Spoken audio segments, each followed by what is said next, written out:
बिस्मिल्लाहिर्रहमानिर्रहीम। अस्सलामुअलैकुम। मैं आज आपको बताऊंगा कि इटली में घर से निकलते और घर आते वक्त एहतियाती तदाबीर क्या इख्तियार की जाती हैं। सबसे पहले तो जुर्माने और सज़ा से बचने के लिए ये फॉर्म फिल करके लेके जाते हैं साथ।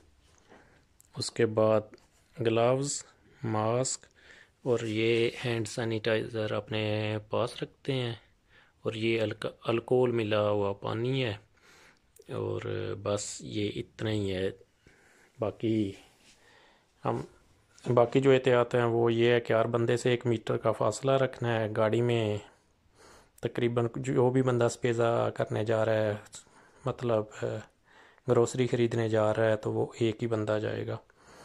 और घर से निकलते वक्त उसको फिल करके फॉर्म को ये ग्लव्स पहन के मास्क और स्पेज़े के लिए निकल जाना है। फिर उससे वापसी पे ग्लव्स और मास्क डिस्पोज कर देना है। और ये फॉर्म भी बेकार हो गया उसके बाद। और फिर ये हैंड सैनिटाइज़र से हैंड साफ़ करने हैं। ये जो है ये अल्कोहल से ये आपकी कीज़ वगैरह जो भी हैं इनको आपने अच्छी तरह साफ़ कर लेना है। और इसी तरह जो कपड़े पहने हुए हम तो कोशिश करते हैं उतार दें और नहा भी लें। तो ये मेरे कपड़े, ये एक जैकेट है, ये तो बार बार धोई नहीं जा सकती, लेकिन तकरीबन 48 घंटे के लिए इसको मैंने ऐसे ही रख दिया है। क्योंकि ये सुना है डॉक्टरों से कि 48 घंटे के बाद इसके जरासीम सारे मर जाते हैं। शुक्रिया।